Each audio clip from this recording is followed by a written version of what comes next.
Right, hello Paul, this is the parts out your car. Right, this is the clutch. Yeah, I mean, it's not worn, but look, it's got surface rust on it. That, you can see the clutch, it's got a little score line there, and the same there, you can see that on the flywheel.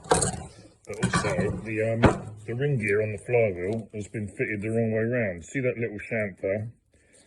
That should be on the front face, so that as the starter dog flies into it, it hits it on that corner. This is why these teeth are mashed over. Right.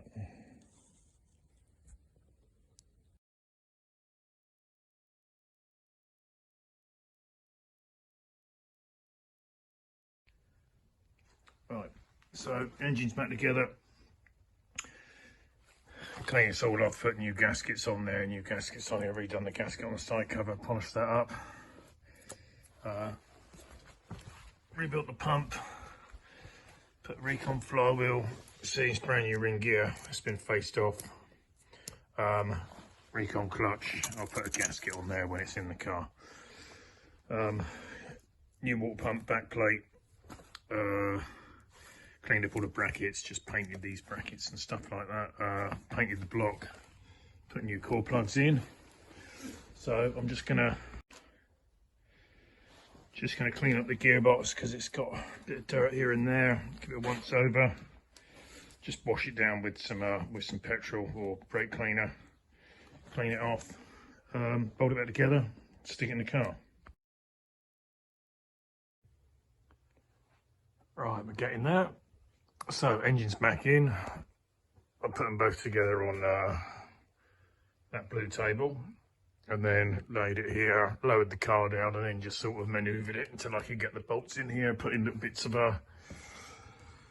blocks under here to get the levels right, until I could get the bolts in the gearbox and the bolts up here. So got it in from underneath, saves worrying about scratching the new paint. Then put the suspension back in, put some new calipers and stuff, do the rear brakes. Right, just splitting it up. There didn't look like anything wrong with the gearbox oil seal, but you can see something's been running out of there because it's been sort of leaking oil and it's washed off the under seal. So we're putting a new one in.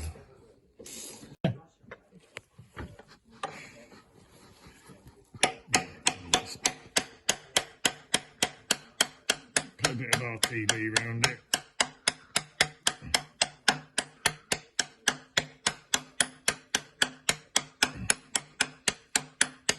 And get the perfect size socket. Put it in like that. Lovely job. Right. Fitting new drop link bushes. Alright, just got to clean this off. Not sure if that wetness is from fuel leaking at some point, but I don't think it could be because there was a bit of old fuel in the tank. Or if it might have just been dirt oil coming from the back of the diff and then spraying up there, because you can see it goes over top of where the exhaust is as well. It looks a bit sort of darker on there. Right, changing all the steering consumables. So we've got a new old stock drag link, whatever, brand new track ends. Right, something with some of these new old stock track ends that you get is that these covers are brittle. See that one cracked up, so you just take them off and fit these generic new ones, put some more grease in it.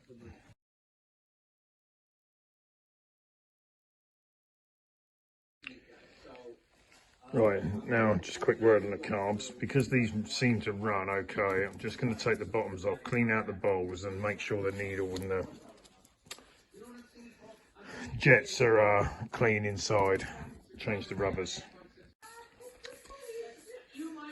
Right, don't look too bad, but quite a bit of dirt in there. Both of them. This needle was a bit sticky. I'll see, I think I've got another one. Change that T-piece as well while they're off. Right, here's number one. You can see it's a bit brown and treacly in here. The needles are normally gold colour.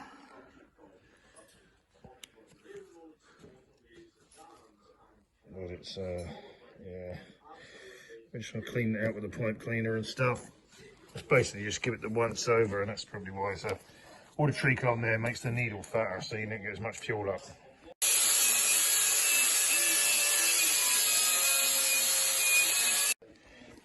Right, you see, this is fresh petrol. Just put the screws in from the base in there, and you can see the old sticky tarry petrol residue just like sort of melting off of them. And I put those from the first carb in there, and you can see they're turning the petrol brown. Right, now you see the number 2 carb. This sort of come out and disassembled itself in bits. The other bits in the bottom of there. This one, these are stuck together, so it was a good idea because you'd never be able to adjust it up and down. So I've got to just get these apart. Yeah, that's what you need, isn't it? Right, I've just pulled these bits apart, and you can see the, try and do it at the same time with one hand so you can film it. The, anyway, you can see it. Rubber O-ring in there, it's dry as anything. Anyway, you've got to pick that out, clean it, and then put a new one in there. Right, I'm just seeing these. You see these little O-rings have just cracked off. They're in that and the big ones. They're all dry as anything and crack up. One of the brake lines on the back, which is quite common on the rear axle. The other one do the union, and where the brake pipe's so thin, it just comes apart. So the other side isn't much better. So I'm going to make up 2 new ones. Right, there you go. One little fixed flange. Saves I'm going to buy a 50 quid downpipe.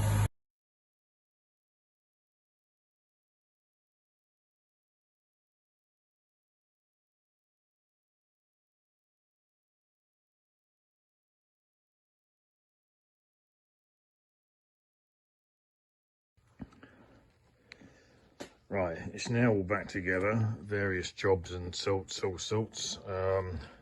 Had a Kenlo fan thing on there, put that in there, but it weeps out from underneath, so I've had to just put a normal fan back on it for now for the sake of testing it. What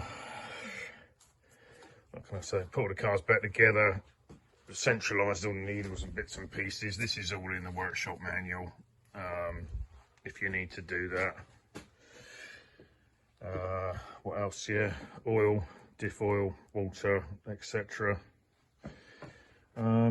Yeah, ready to run it round the road.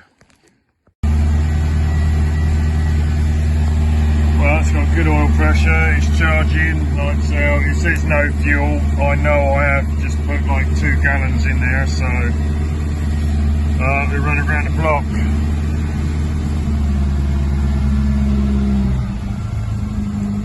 First time I've just basically done a basic setting of the carburetors as well. They need to be hot. Right, there we go. First out in since 1996. Didn't drive too badly. I've still got to redo the tracking and steering, and I think the tyres are square. Exhaust needs straightening up a bit.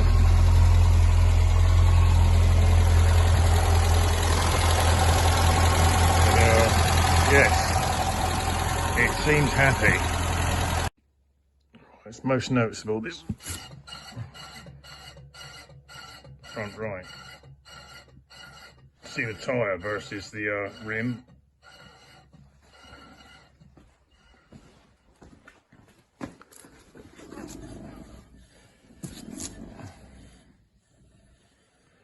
Oh yeah, that one's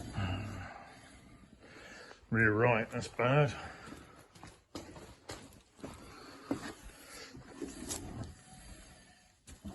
And you look at the rim edge versus how much of the yellow paint you can see on the shock. You